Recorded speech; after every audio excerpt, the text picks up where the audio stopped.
entusiasta, constructivo, unido, alegre, diverso, optimista, resiliente.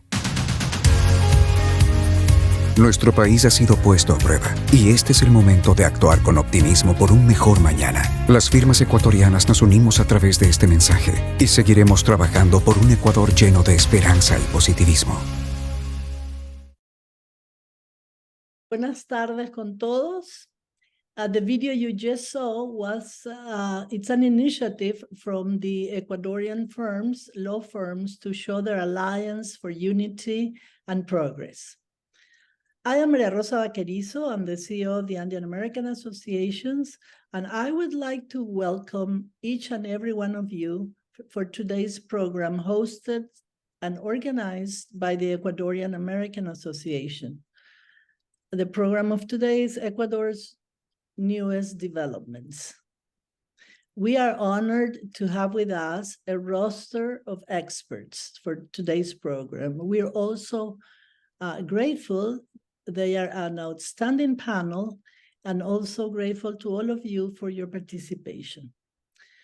The Ecuadorian American Association was incorporated in the US in 1932, becoming the very first chamber of commerce for Ecuador in the US.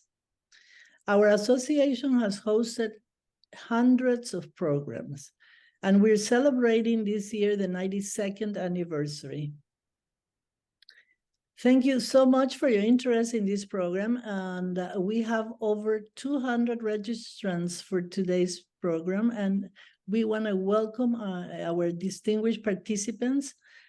They include our supporters, Banco Pichincha, Miami Agency, they are Leadership Circle members, and it's represented by our EAA Director, Pablo Vallejo.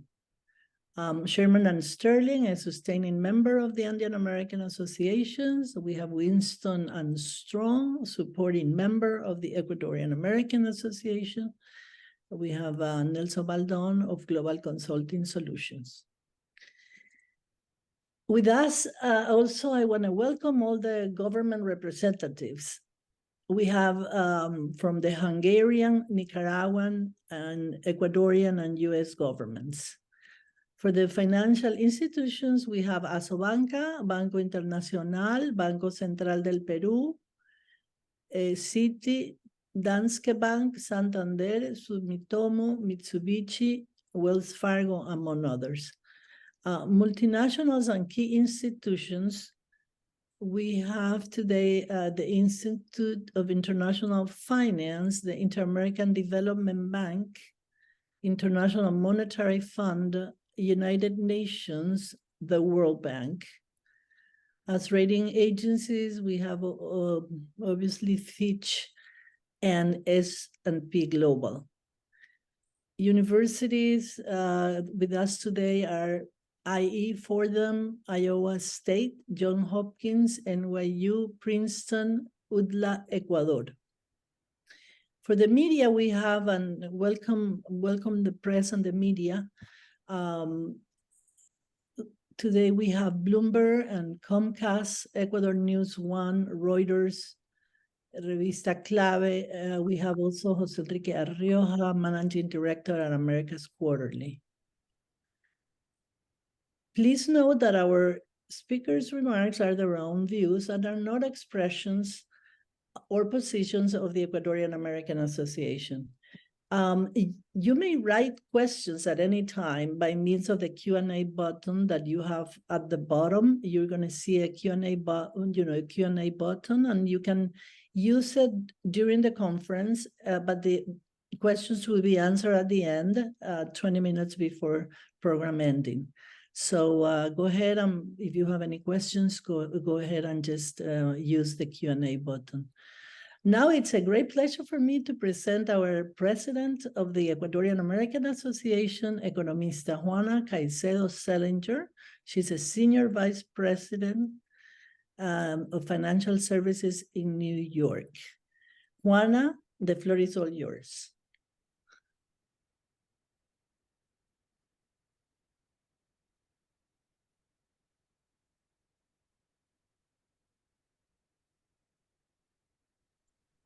Okay, thank you, Maria Rosa. Welcome, everyone. Thank you to Saúl del Real, Hernán Pérez Luz, Santiago Mosquera, and Augusto Ruilova, and all of you. Ecuador is going through many changes and has recently elected a new president.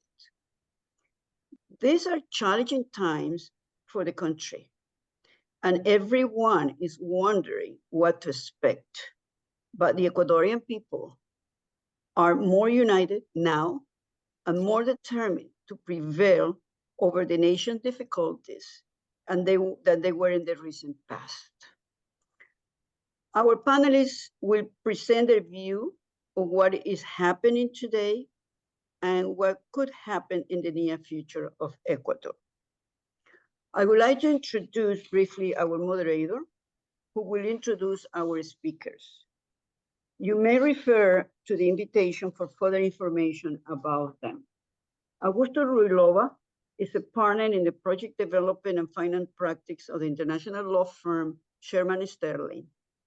He has over 15 years of experience working in the region and is a versatile practitioner advising on project development and non-recourse financing, as well as acquisition finances of energy, mining, and infrastructure projects in Latin America, the Caribbean, and the United States.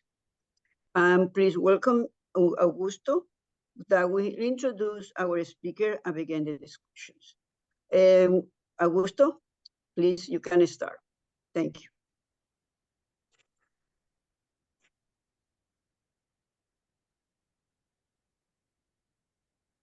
Thank you, Juana. Thank you very much for that kind introduction.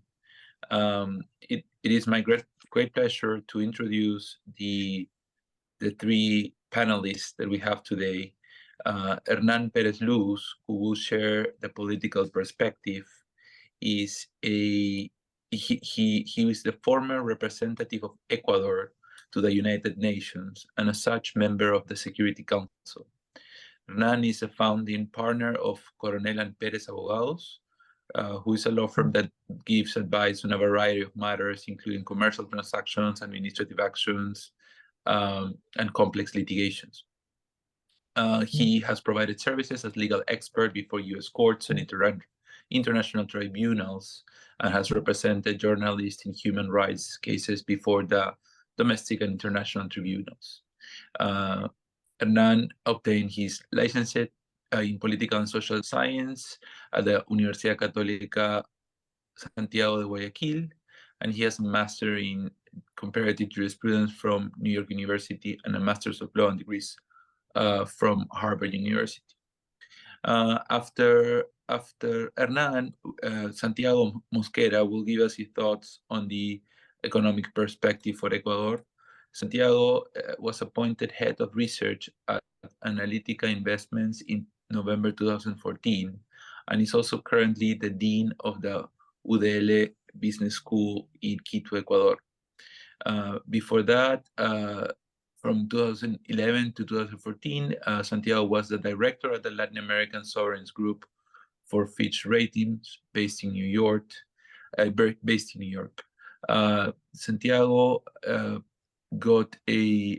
Santiago received a bachelor's degree in economics from the Pontificia Universidad Católica in Ecuador and earned a PhD in economics from Fordham University in New York. And then third, we will have Saúl del Real sharing us a Fitch Ratings outlook on Ecuador. Saúl is a director in the Sovereigns Group at Fitch Ratings, responsible for the analysis and ratings of sovereign credits in Latin America. Prior to joining Fitch, he was a country risk analyst for the International Policy and Strategy Group at the Federal Reserve Bank of New York. Saúl also worked in the Central Bank and International Account Services and the Financial Institutions Group at the New York Fed. Saúl earned a master's in business administration from Purdue, and he graduated from a bachelor's of science in business and economics from the University of California in Santa Barbara. So after this introduction, Hernán, the floor is all yours. Thank you very much for the introduction. Thank you, Juana. Thank you for the invitation, Maria Rosa. I am very pleased to be in this panel to talk about my country, Ecuador. That is, as you know, unfortunately, we are frontline in the news in these days. But basically, talking about the crisis that we are facing right now, and it's no exaggeration that this is an existential crisis for Ecuador. Well, to understand the current, the latest development that are taking place in Ecuador, I think that it's very important to have a perspective, a context.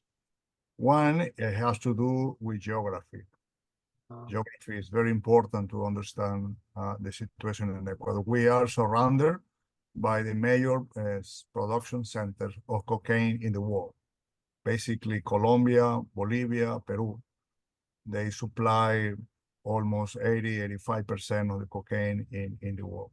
This is one of the issues that we have to keep in mind when we talk about this. Why now? Why the crisis now? Well, this is the convergence of several processes of actors and crises that we have been accumulating in Ecuador, and finally we are now facing this big challenge. The first one was has nothing to do with Ecuador. It's the Plan Colombia. In many respects, was a success. And Ecuador was end up to be becoming a sort of backyard of the cocaine industry in Colombia because of the difficulties and the high price they has to pay to export. So little by little, Ecuador became the main corridor where exports to the cocaine were taking place, and the same thing happened with Peru and Bolivia. Ecuador has a very good coast with many ports, big, medium, and small side ports, which is not the case perhaps in Peru. And as I said, in Colombia, the cost of export cocaine was very high because of the Plan Colombia result.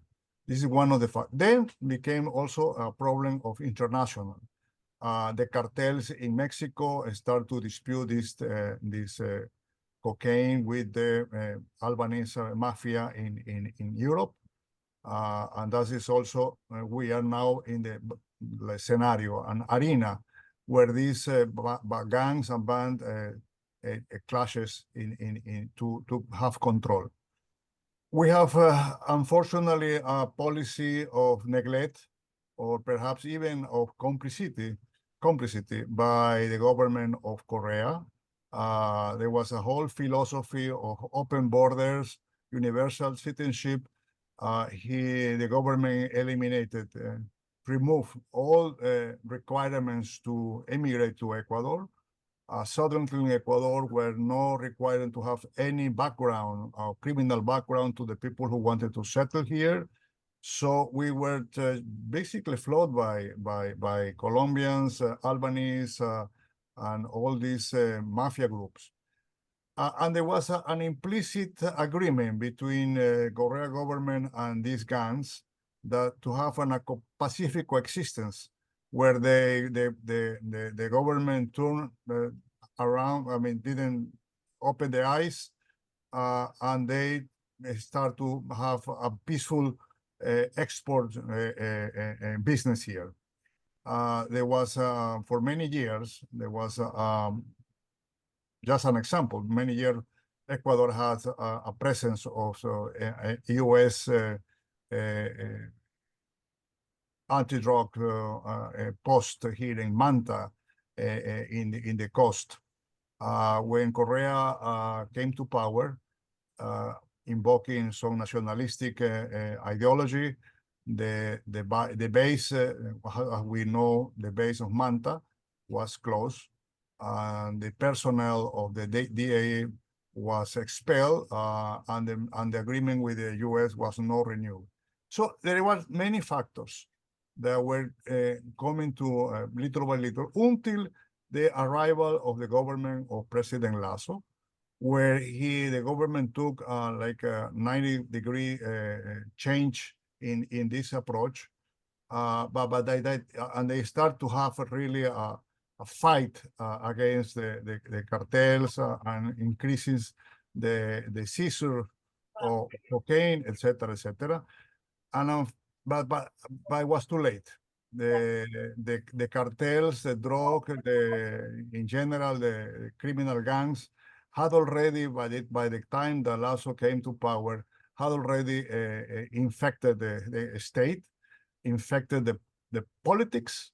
We start to learn that many politicians were related with the cartel. So the same story that somehow happens in Colombia in the 80s, we start to have in the last year. So and now the government of President Noboa is facing a serious challenge, because this is not only a case where you have bands or gangs disputing territory. Now they are trying to control the government, the state. They are not trying to destroy the state, obviously. They wanted to have control of the state. Just a few weeks ago, the general prosecutor of Ecuador, Miss Diana Salazar, they opened an investigation that is called Metastasis, where it came to the light of the public a close relation between the cartels and a series of politicians, judges. So we are now facing this terrible crisis. President Noboa took the decision a week ago to declare a state of emergency, to declare a state of war in Ecuador for 60 days. And now the military is heading the different fight against cartel, these gangs. On the other hand, we have, unfortunately, an economic situation that before this crisis, drug crisis came into being, was already developed. The government is facing a problem of resources. As you know, Ecuador is a dollarized economy, which helps a lot. Is a convenient factor for money laundering, and also it requires an economy to be very competitive in order to produce or to obtain dollars for export. And unfortunately, that is not the case in Ecuador. This is an economy that is working with, in many respects, is in shape, but unfortunately, we have a political groups, parties that are very irresponsible. We have created a subsidized state in many aspects. And President Noboa is facing this crisis, an economic situation which is very, very difficult. He has sent a package of economic reform that require to increase the tax, the value-added taxes in 3%.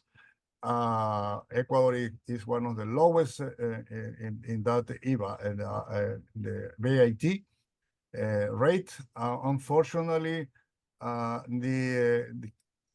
the coalition in the assembly, it looks like they are going to reject that package. So as you can see, the situation is not easy. We have the government has two fronts: a political front trying to pass this legislation. On the other hand, the situation fighting against these gangs. Just yesterday, there was one of the largest seizure of 20 tons of cocaine, the value in $900 million. It was seized just 1 hour from Guayaquil in one of the farms. And we are learning that this is an operation that has been developed undercover for the last 6 months. And this is a very successful hit by the government. We are waiting for the perhaps the answer by these gangs. The situation in terms of violence has observed is much lesser than the week before. However, this is like a calm that we are expecting that something might happen in the coming days. People are a bit afraid. In the last 2-3 years, the criminals develop this extortion. This is for small business especially. So we have a very, very difficult situation. On top of that, the penitentiary regime has been in crisis for many years. Lasso government couldn't handle the situation, and it's not easy. And now Novoa faces more or less the same problems. Thank you, Hernan. It's a very, very good summary of what's going on and of the different challenges that the government is facing in a political perspective. Santiago, what can you tell us from what to expect in terms of the economy?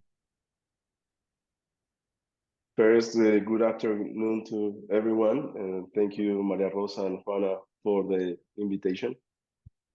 As Ambassador Perez mentioned before, Ecuador has suffered a major economic downturn since the end of 2022.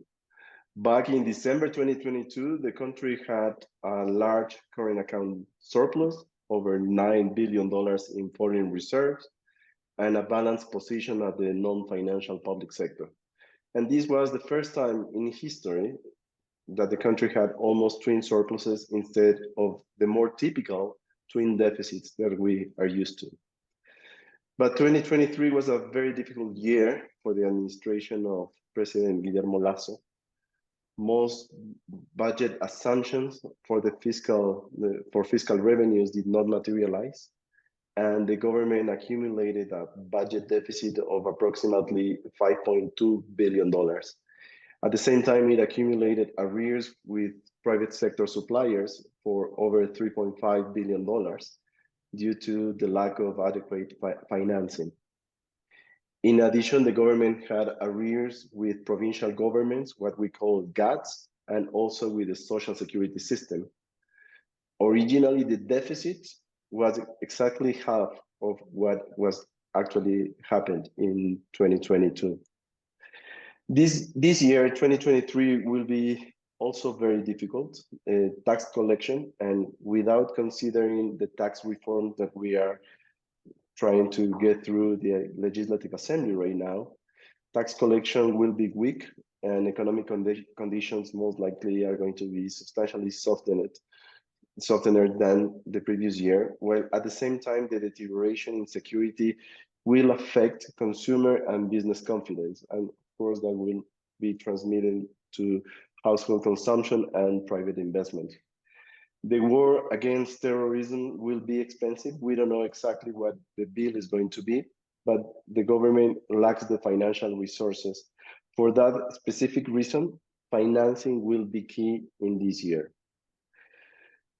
At this point, we don't know exactly what kind of budget the government is going to be working on, since the government has 90 days after inauguration in order to submit the new budget to the legislative. So it is very hard to predict at this point what is going to be the total amount of financing needs for 2024, considering that the government already faces debt amortizations for almost $5 billion. Together, I think they could reach $10 billion. And then the main question at this point and in the coming months is basically where the money will be coming from. The tax reform already approved, the one from last year, of course, that will help. And the increase in the VAT tax rate if approved at least temporarily, will provide the government with some funds, together perhaps around $1.5 billion. But the problem is that that will not be enough. More is needed. The other sources of revenues are politically difficult to come by. Ideally, the government will have or will try to eliminate, at least partially, subsidies on domestic sales of oil derivatives. But you know, and we have had experience in the past, it is very difficult to reduce the size of the subsidies without creating additional chaos on the streets. And this will come precisely when the impact on consumers will be limited given foreign prices. So this is a good time to eliminate or at least to reduce the size of the subsidies on domestic sales of oil derivatives, because the impact at the pump is going to be very limited, at least for gasoline, low octane gasoline. We are not talking about cooking gas, because that is going to be different. Parties in the Legislative Assembly, even those in alliance with the government, those who helped the government to become elected, they need some additional effort in terms of expenditure cuts before they are willing to commit on additional taxes for the population, as they will be hurting their constituents. And at this point, they have already made some changes to the original tax proposal sent by President Novoa, and we don't know exactly where all of this is going to end. We have to wait and see for the end of these negotiations. At the same time, not talking about tax revenues, talking about domestic conditions, local financing sources are not available in the same magnitude as in the past. So the government is going to have a harder time to fund domestically part, or at least part, of their financial needs. Private banks' excess liquidity is substantially lower than in previous years, and the Social Security system faces actually right now an operating deficit, suggesting that it is very unlikely to rely on them for purchases of additional domestic debt, domestic bonds. New accumulation of arrears with private sector suppliers are not advisable given current circumstances, as it would further affect the already weak economy, and given the lack of financing availability from financial institutions, higher taxes, and the expected crowding out of investments in 2023-24, the private sector cannot be squeezed anymore. Money, in my opinion, should come from foreign sources, and that is exactly what the Minister of Finance is trying to secure during this week. Markets, as you know perfectly, markets are closed for Ecuador at these high yield levels, despite some improvements observed in the last week. There has been a reduction of country risk last week. It is difficult to imagine a new program with the International Monetary Fund, as Ecuador concluded the extended fund facility in December 2022 and still owed the fund around $6.5 billion. It is also difficult to imagine a major increase in financing from the World Bank, IDB, or CAF, although money from multilateral organizations will remain the main foreign source.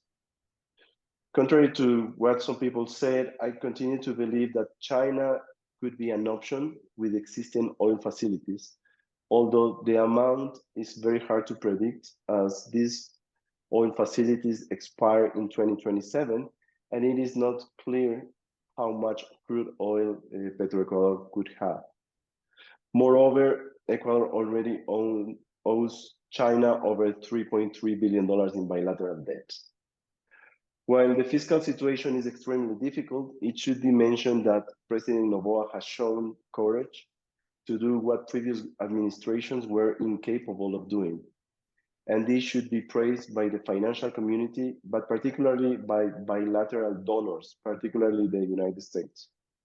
Recent seizures, as was mentioned by the previous speaker, confirm that the real fight against organized crime and drug trafficking is possible, but requires a tough hand, and this administration has shown the strength to do it.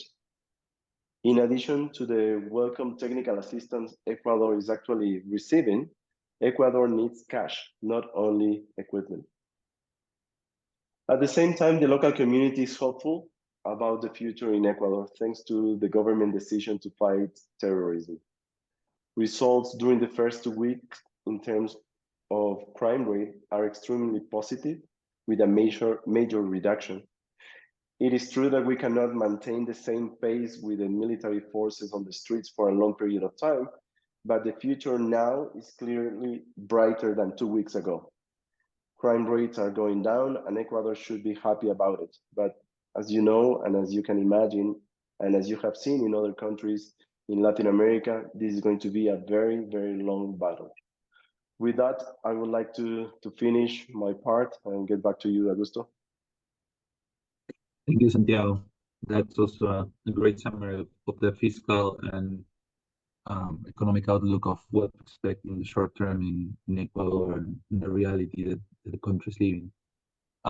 Saul, now to you for the Fitch perspective on the country and opportunities maybe. Thank you for the invitation, Maria Rosa and Juana. I will speak about our sovereign rating perspective for Ecuador over the next few minutes. We review the rating on an annual basis. This usually falls in the summers. We last reviewed the rating in August and decided to downgrade the rating to CCC+ from B-. And this is, as we've been hearing, we foresaw some of the challenges that the country is actually currently facing. Ecuador, as we have heard, does begin the year with a challenging financing situation, but we do think that President Noboa could have a small window of opportunity amid the security crisis to push through additional reforms that could lead to easing in financing and economic stress. Ecuador's rating has three main drivers.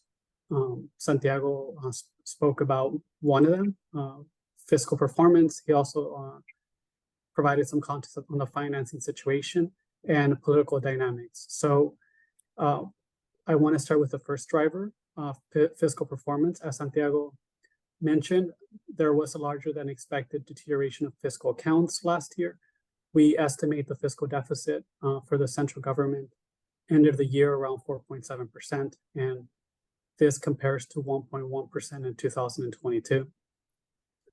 How did the government get here?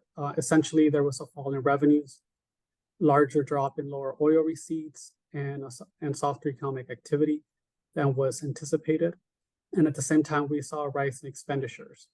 This was driven by higher salaries, interest on debt, and also transfers to the Social Security Institute. In 2024, we do expect the deficit to narrow somewhat to 3.5% of GDP, and there are three reasons for this. The first reason, as we heard earlier, there was an economic reform that passed in December. The reform does support revenues in 2024 only. It hurts them somewhat afterwards, but for 2024, there is a temporary tax amnesty, and there's also a rise in tax withholding for large corporations.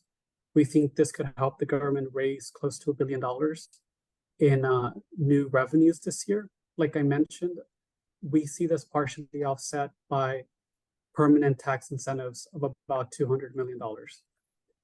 The second reason is energy reform. The energy reform actually included a provision that requires banks to start paying a capital outflows tax of 3.5% on their external debt service.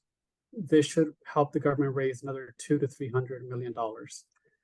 Lastly, the central bank sold a portion of the reserves in dollars, in gold, that generated about $250 million profit, and 70% of this will go to the central government. Now, as we've been hearing, the situation after 2024 will likely get a little more challenging. We do expect deficits to widen for two reasons.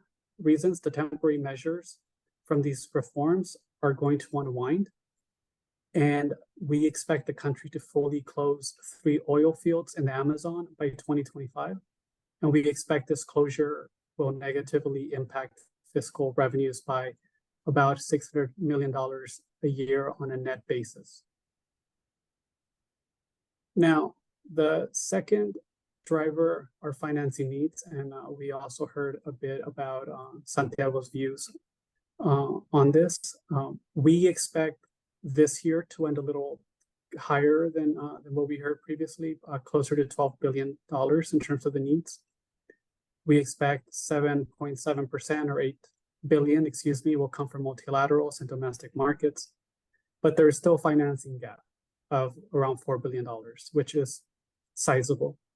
Unfortunately, the government starts the year with a weak treasury liquidity position.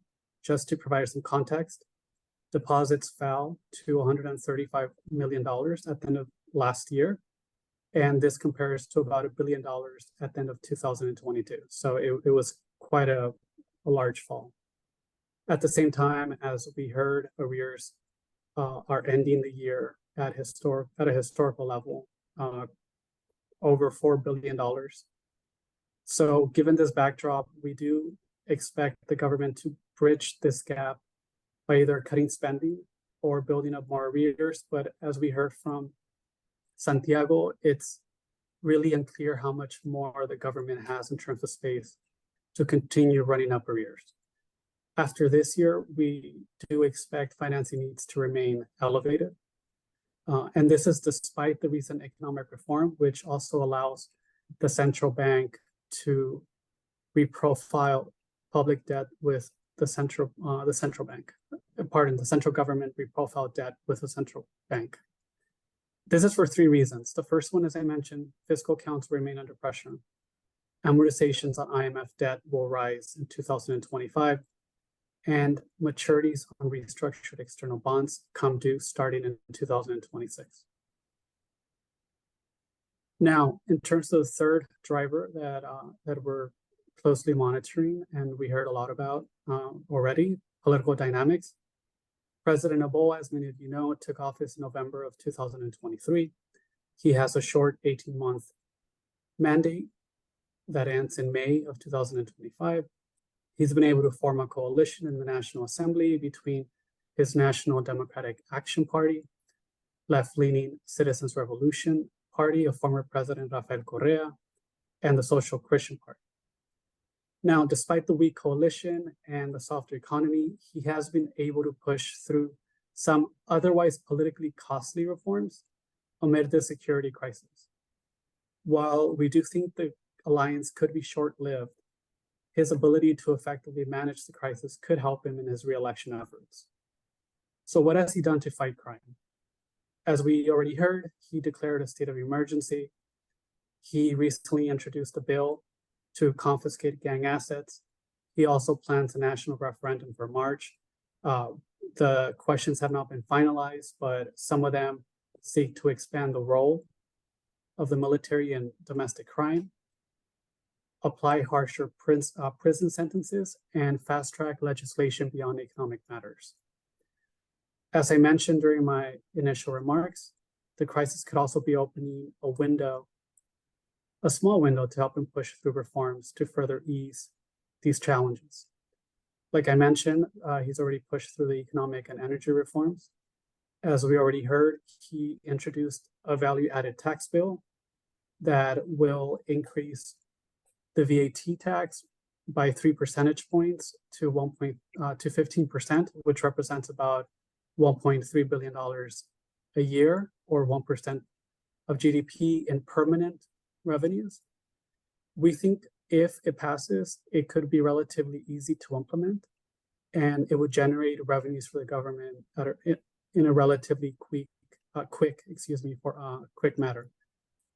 Now, the IMF has been asking for this type of reform for some time now. And if it does pass, we could conceivably see a situation where this could pave the way for a new IMF program.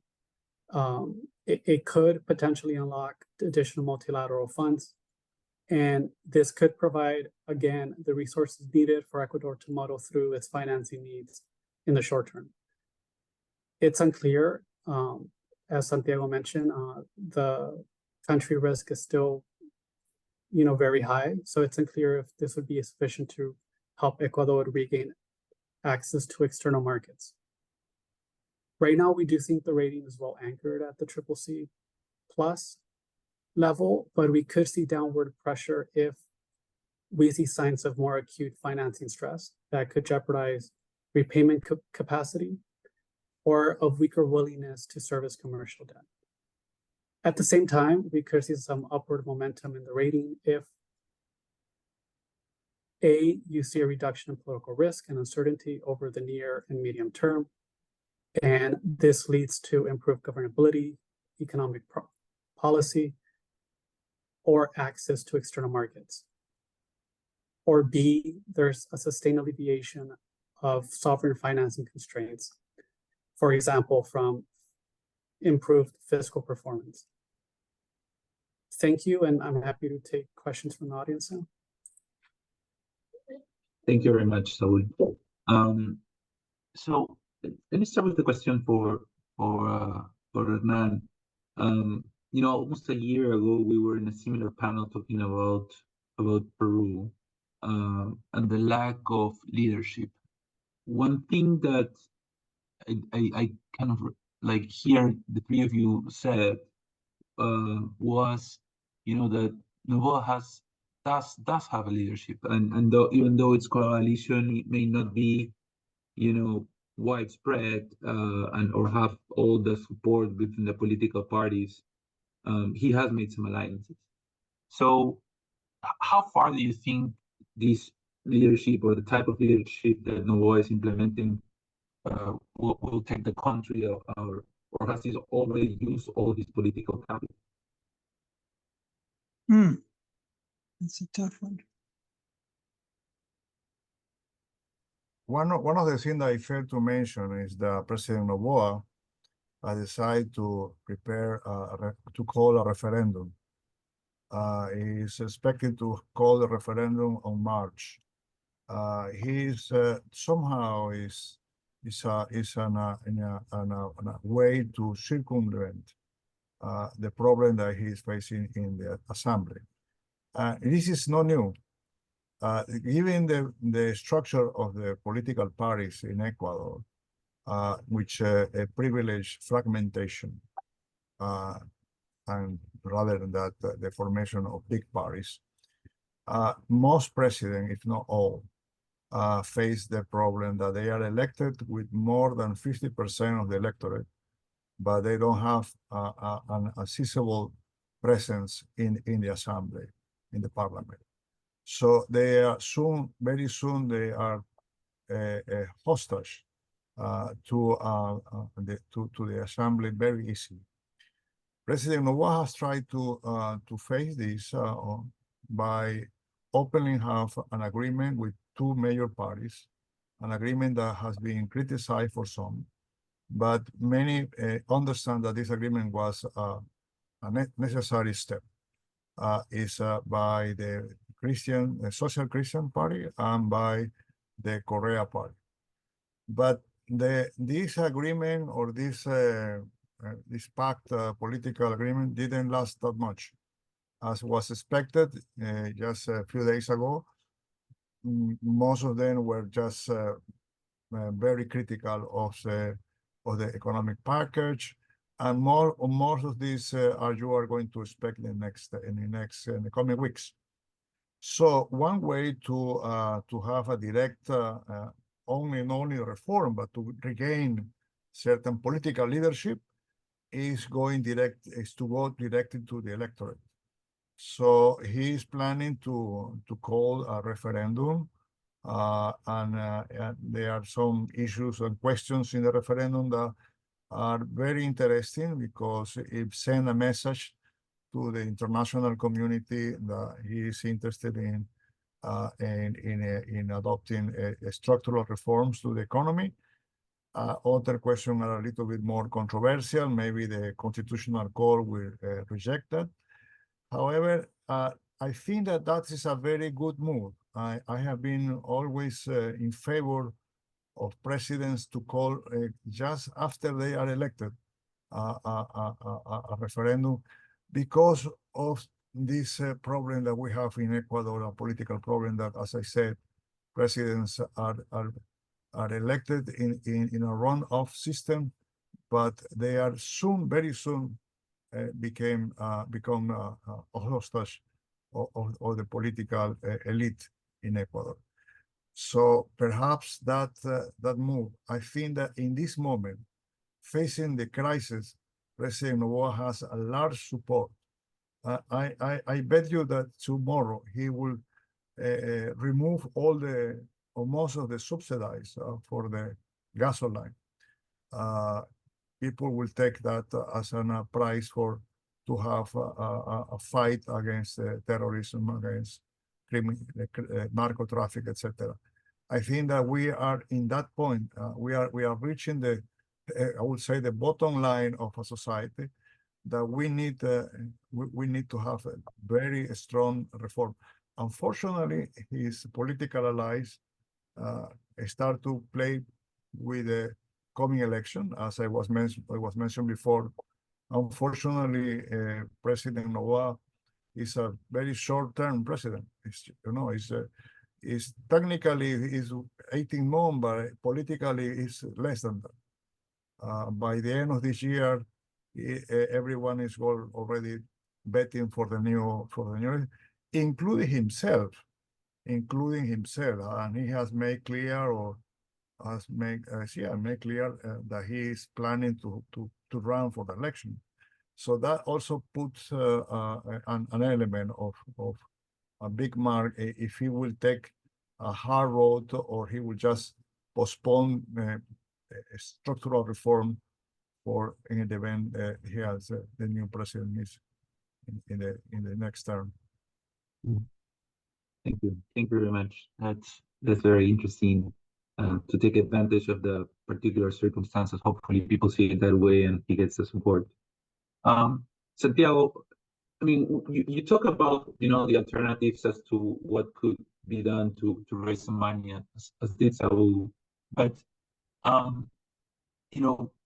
oil continues to be the main export of Ecuador to the world, and one of the questions that we receive is whether there are any chances that can be increased and can generate more revenue. I think that's one part of my question. The second part is, we follow closely what President Lasso was doing, and it's, let's say, he granted some concession agreements that could bring some dollars to Ecuador. He also did a big push, at least in 2022, I think, for mining.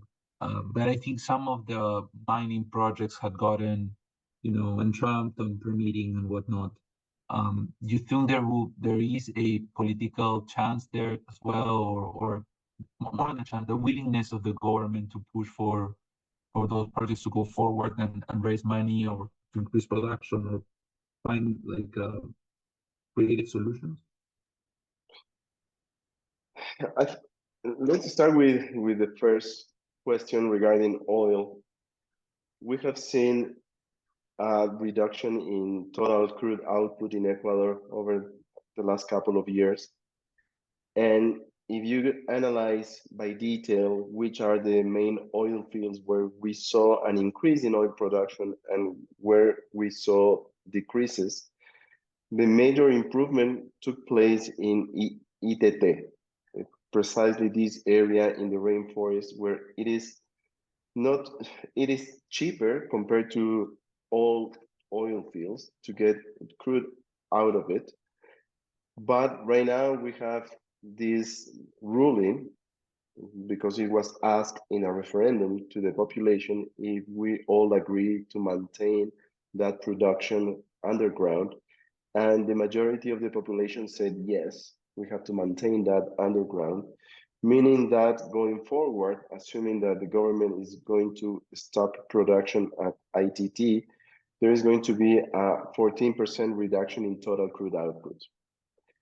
How to attract more investments in Ecuador is going to be more difficult going forward, not because of Ecuador per se, but because of what is happening around the world, where you have large oil producers that are trying to change their energy matrix, and they are going more for renewables in terms of hydrocarbons. And I am assuming that for these large corporations to start or to make a major investment in an area where is the rainforest very close to a national park is going to be very tricky for large players to take that reputation risk. For that reason, I think the government needs to be very strategic in which are going to be the main oil fields in order to attract more investments. But this is not a problem only in Ecuador. I think it's a general problem. Talking about mining, I think mining going forward is a nice to have in Ecuador, for sure. It is a nice to have, but at least in the short term, I don't think it's going to be a major game changer. And the main reason for that is the time frame for these large investment projects to start kicking in from the construction stage to the developing stage and then to extraction.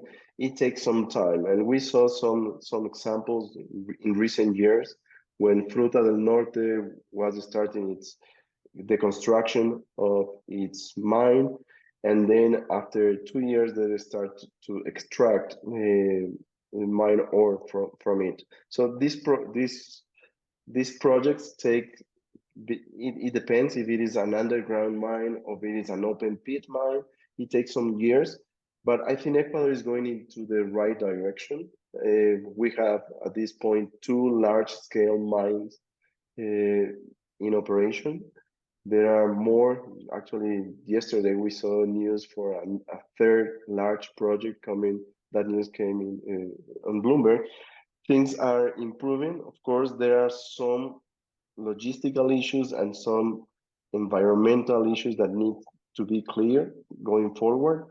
But at this, I think we are a little too slow. If we speed this up, I think 20 years from now, Ecuador is going to be a mining country. At this point, we have 2 projects, but there are some developments. And the good part, and this is always good news, when you see who are interested to come in Ecuador in the mining sector, you don't see small players. You have the large corporations that have set offices in Quito, and they are waiting for environmental permits to be granted. They need the Catastro Minero, the mining registry, to be open again in order to start putting more money. I think there is a good story there. There is some upside, but we have to speed the process. Thank you. No, it's interesting. I agree. I think that, I mean, all of these mining projects take time, but we need to get started at some point. Otherwise, they don't materialize by the time it's needed. So Saul, is there any low-hanging fruit? And I know we don't have much time, but from your perspective, for Ecuador to improve its financial performance globally? Thank you for the question, Augusto. So I think, and we also heard it, I know Santiago also made a few comments to the fiscal position of the country and the financing needs. I think generally when we get to the CCC level, it's because there are a lot of financing needs are very high, and it's not always clear where some of the financing sources are going to be coming from to bridge the gaps we're seeing. So I think in this context, this is why we think the VAT bill would be very instrumental, especially if it's on a, if they can somehow try to get the bill on a permanent basis, or even on a temporary basis. But I think it's a good indication that the conversation has started in terms of how do you try to reduce some of the high deficits they're seeing. I know they've talked about possibly focalizing the fuel subsidies, possibly increasing the capital outflows tax temporarily or what have you. But I think it's a good conversation starter that if they're able to get some proposals passed and approved, it could make it easier for the government to go to the multilaterals and the IMF with a plan, if you will. So I think it's double faceted. It's the deficit on one end, fiscal accounts, improving that, and then it's also where are some of these financing sources coming from. So I think there is a roadmap. We would have to evaluate and assess how much these risks are mitigated in order to determine what the impact on the rating will be. But and that's something we're monitoring on a daily basis. As you know, news from Ecuador are coming out very quickly these days. So we'll see how things evolve and where things end, and what that means for the trajectory of the rating. But those are two of the main drivers. Mm-hmm. Oh, thank you very much. Thank you very much, Santiago, Saul, for your thoughts on the current situation. Now to Juana for some closing remarks. Thank you, Augusto. I'm confident that Ecuador will find solutions to the problem it's facing and improve, which is more important, the life of Ecuadorians. Please join me to thank you, Saul, Hernan, Santiago, and Augusto, for this excellent presentation. Also, I would like to thank you, Alexandra Vaquerizo, Linda Calvet, and Lori Dominguez, for the great job with organizing this program. So let's see the next program that we can have for the Ecuador. Future programs, we are planning to have more programs just to keep us updated on how the situation goes. Maria Rosa is following me and to close this program. Go ahead.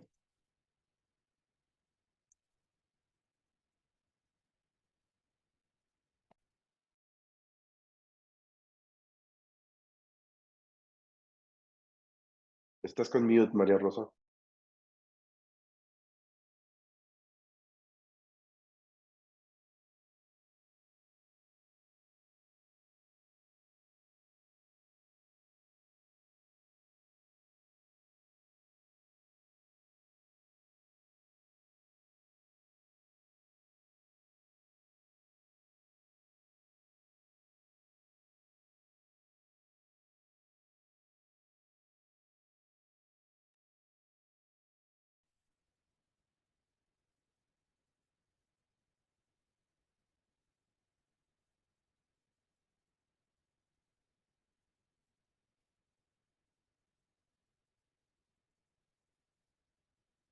Muted. I'm sorry, I've been muted. I just wanted to make an announcement, a very important announcement.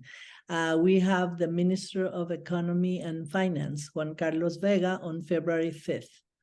Invitations will go out soon. We're a non-for-profit organization, and our support comes from membership and sponsorship. So if you would like to join the Ecuadorian American Association, just reply to today's invitation. We'd love to welcome you. Thank you for your participation. And I also said that while I was participating, there were people texting me of how amazing the panel was. So thank you again, amazing panel, experts, and thank you so much. Thank you. Embajador y todos. Muchas gracias. Thank you. Thank you very much. Goodbye, everyone. Bye-bye, gracias, bye. Gracias. Bye.